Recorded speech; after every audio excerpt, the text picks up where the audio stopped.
all my story trying to say. All right. I'm gonna recognize a little kind of story. They always get overlooked. And that's these gentlemen over here.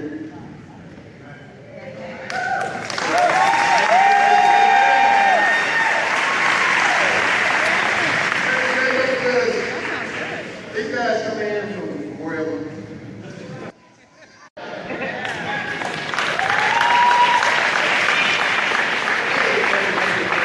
We call it the maestro. I call it the bass player, Eric Washington. Then we have on the drums, the best that they play, the play the other day, which is Quentin Herbert.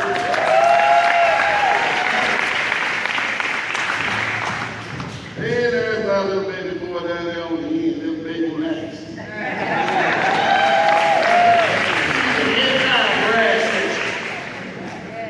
Okay. All right, now to do what I'm supposed to do. I want to introduce a young lady that I have known since the 3rd grade. She and I graduated high school together. Ardmore Tigers. That's right. All right. That's right. And we both graduated from Oklahoma State. Go Cowboys. We've had since the 3rd grade. She's the president at Murray State College. And I'm going to tell you that I fired myself when she used to. So, that's the first time I've been fired. But anyway, I'm going to read what she wants to do to let you know. But the thing that I want you to know about her is that I love her very much. She's done tremendous things for Ardmore. And the reason that I selected her over me is that she's one of the greatest secrets that we don't know about, that you don't know about. You guys remember Bill and Barb's restaurant? On Washington Street, North Washington. Every Friday night. This is Bill and Barb's daughter. Mr. and Mrs. Short. The Shorts. And people don't know that. Listen, I was dismayed. I've been on the board over at Murray. I'm a member of the board of regents. I've been on the board chair 3 or 4 times. And people will see me standing out there in a gown with a hat on stage, and they don't see me. And that's amazing to me. We have tremendous talent here. She's helped more kids than you can imagine. She's raised more money at Murray State the last couple of years than ever been raised in the history of the state.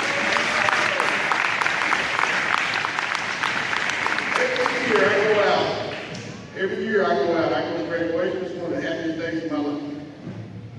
Because I see kids that have got their degrees, they're starting their lives, and it's because of her. Now, I'm taking my emotion out of it. I'm going to read what she wanted me to read. All right. Murray State College President Joy McDaniel became Oklahoma's first female college president in 2011. Prior to being appointed president of the college, she served as the vice president for finance and administration. She began her career at Murray State College over 30 years ago as a member of the business department faculty.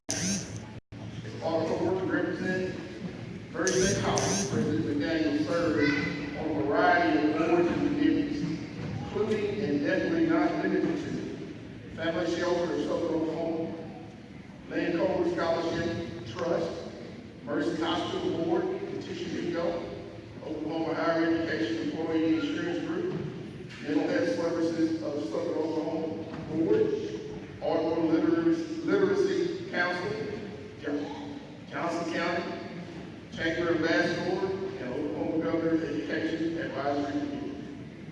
President Joy McDaniel was born and raised in Ardmore. She attended Ardmore High School, 1st through 12th grades, graduated in 1977. She was a vested interest in the community and works tirelessly to raise awareness of the opportunities provided by higher education and Murray State College as a champion for learning, local business, community partnerships, and student success. President Joy McDaniel embodies the values and mission of Murray State College. Ladies and gentlemen, Join with me.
Working with another gentleman in the 90s from the Ardmore community, Reverend Leonard Mitchell. Some of you may remember him. And he was a fantastic regent as well. He was probably our first black regent that served on our board.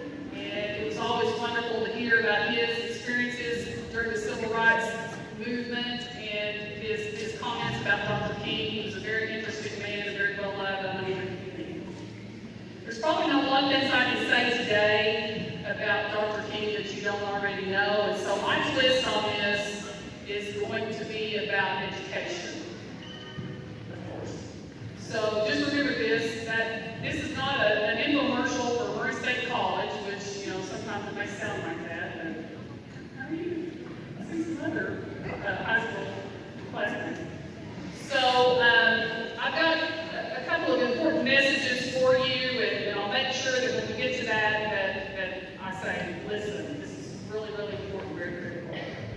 But as we gather today to celebrate Dr. King, a man who holds such a pivotal place in the history of this nation, I'm struck by how much things have changed and how much they have stayed the same since his assassination in 1968.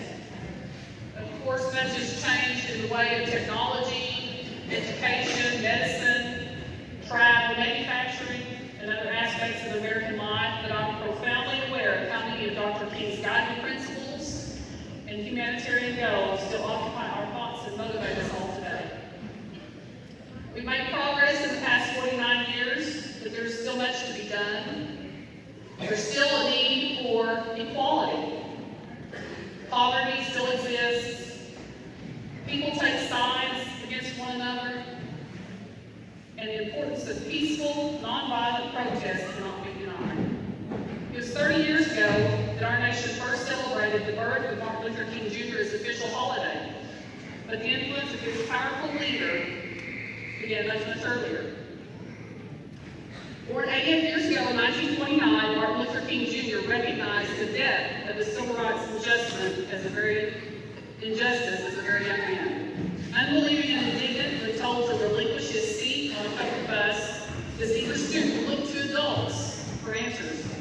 But upon learning that his parents and teachers suffered the same injustices, he set out on a path of advocacy and personal involvement with the goal of bringing about change. Through his writings, we know Martin Luther King Jr. was a very educated man. He earned, during his lifetime, a PhD, and he was awarded the Nobel Peace Prize. In reading his words, I'm struck by the eloquence and passion with which he wrote. In one of his most famous speeches, Dr. King says, I say to you today, my friends, that in spite of the difficulties and frustrations of the moment, I have a dream. It is deeply rooted in the American dream. I have a dream that one day this nation will rise up and live the true meaning of its creed. We hold these truths to be self-evident that men are created equal. I have that dream. In the world of community college education, in which I've been involved for most of my adult life, we have a dream that very closely mirrors Dr. King's. We believe that all students are created equal and that each and every one deserves the opportunity to earn a college education. We believe that students have the right to higher education, not based on scores or the ability to pay, their ages or skin color, but their desire to learn.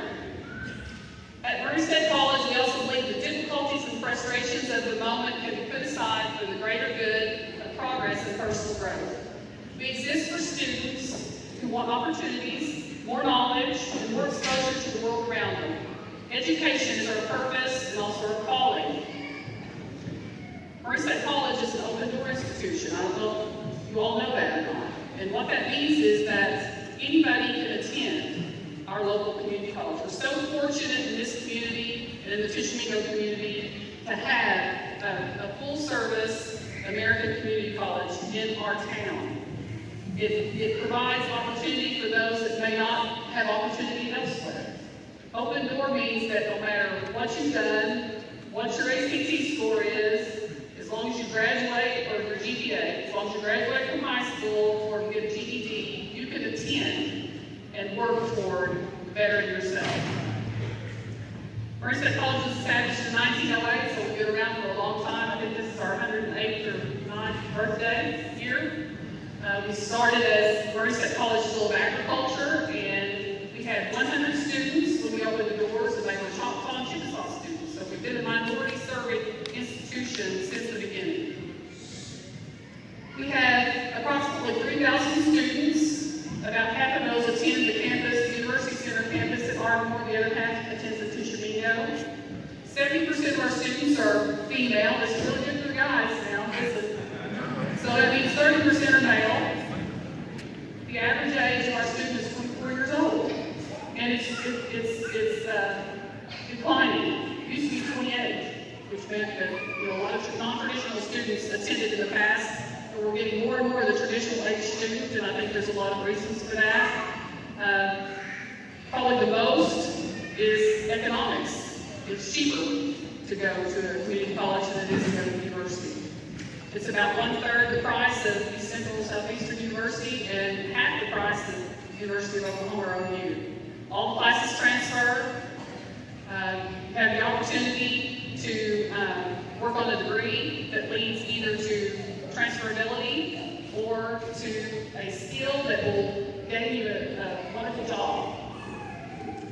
First and foremost, those of us in the field of education realize that helping students succeed is a goal that can't exist in a vacuum. Awareness of obstacles that face many students today is a global issue in the majority of communities throughout the nation.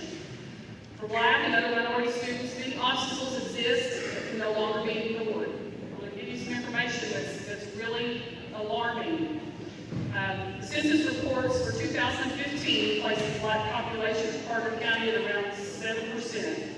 And although research shows that employees with associate degree and bachelor's degrees earn hundreds of thousands of millions of dollars more over their lifetime working than those with only a high school education, out of 3,000